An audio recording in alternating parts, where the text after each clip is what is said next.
Boa tarde, pessoal. Tudo bem? Meu nome é Edivaldo Mesquita Beltrão Filho. Sou professor do Colégio Agrícola Vidal de Negreiros e venho trazer algumas informações para vocês sobre a tecnologia de frutas e hortaliças. As frutas são importantes para a nutrição humana devido às suas características organolépticas.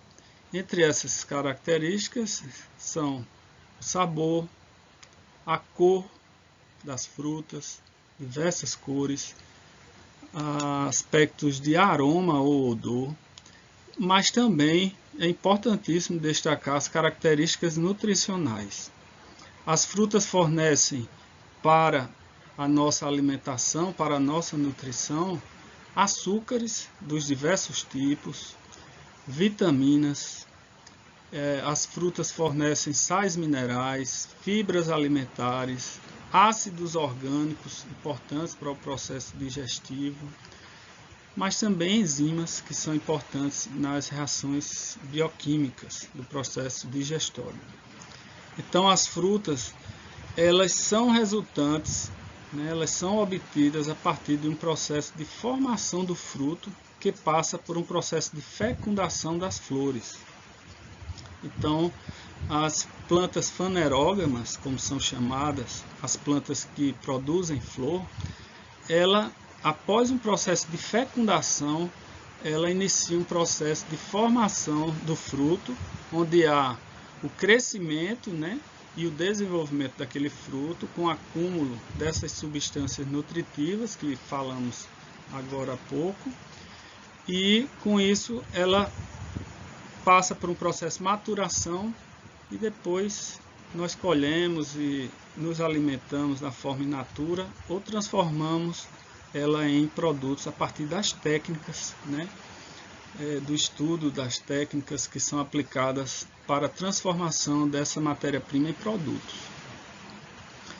Então vamos ver abaixo nessa figura como ocorre o processo de fecundação, a partir da formação da flor da macieira.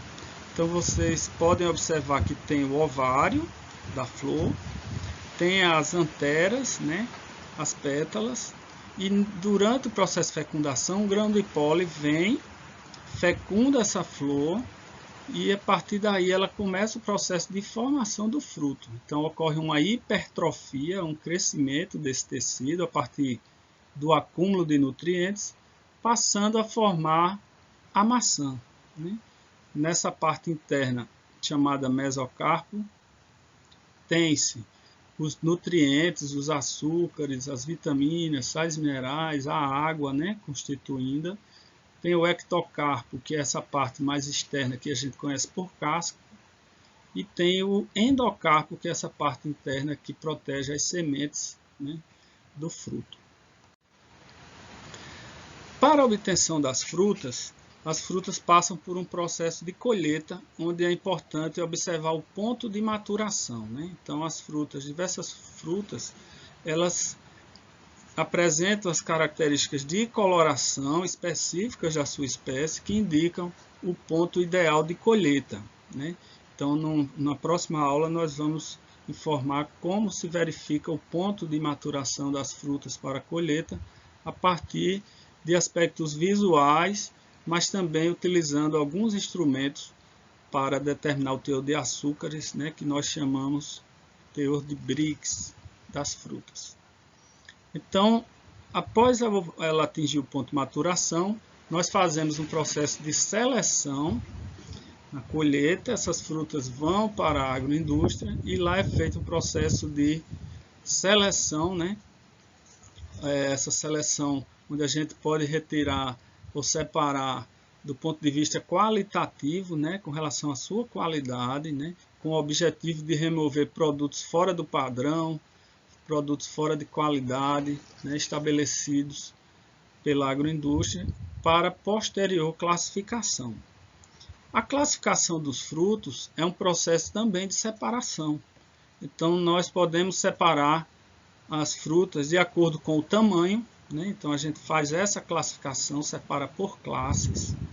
Também com relação à cor, A gente pode separar as frutas que já estão maduras, as frutas que estão em fase ainda de conclusão do processo de maturação, né?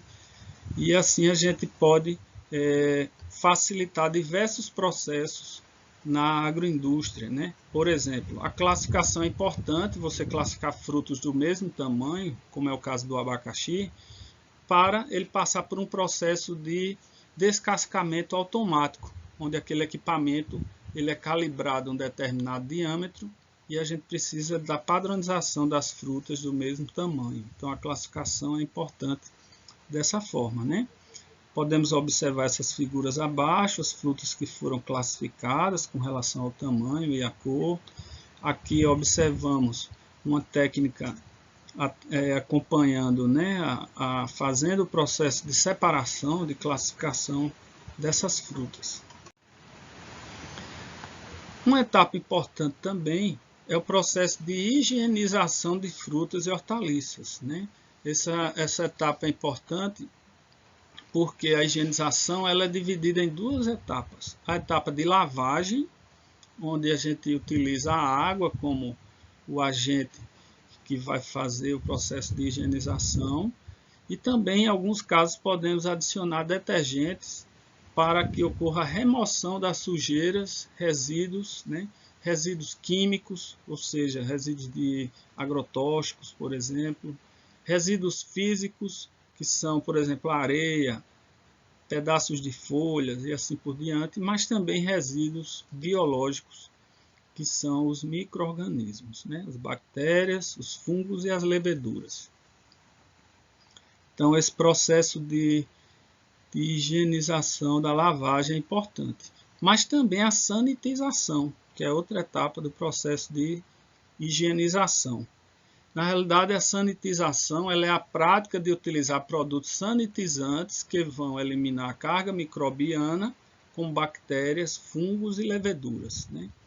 Então, o processo de lavagem, né? Essa lavagem ela pode ser feita inclusive com água aquecida a 40, 45 graus, que facilita o processo de lavagem, né? Nessa figura, nós observamos as pessoas fazendo o processo de lavagem de frutas aqui, né? Essa água ela pode ser aquecida e que facilita todo o processo de remoção de resíduos.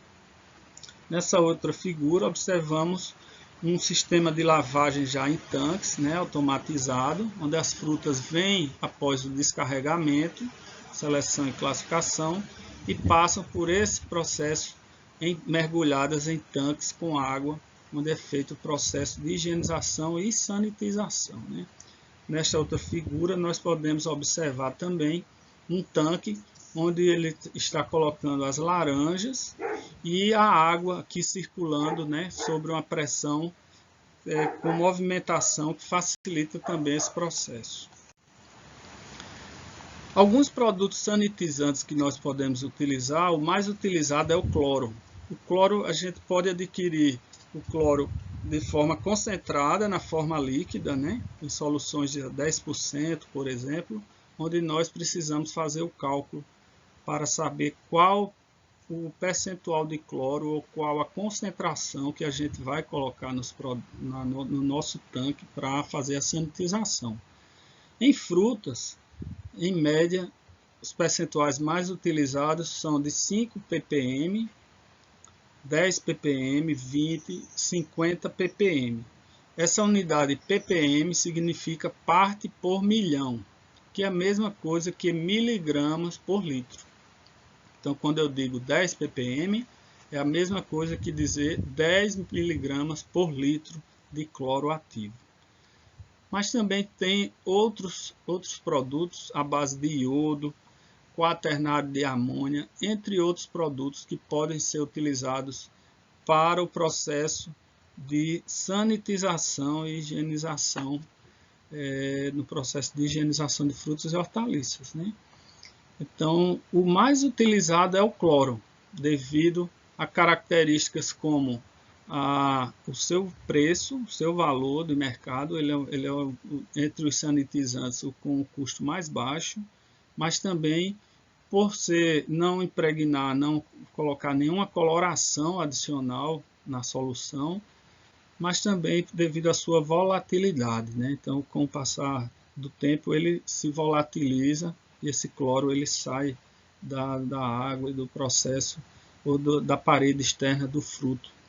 Entendeu? Então, a partir do que nós falamos, faço algumas perguntas para você, que você coloque aí no chat. O que é fruto para você? Qual a importância da seleção e classificação de frutos e hortaliças? E por que é importante sanitizar os alimentos de frutas e hortaliças? Então, coloquem aí no fórum. Eu agradeço, pessoal. Uma boa tarde e até mais.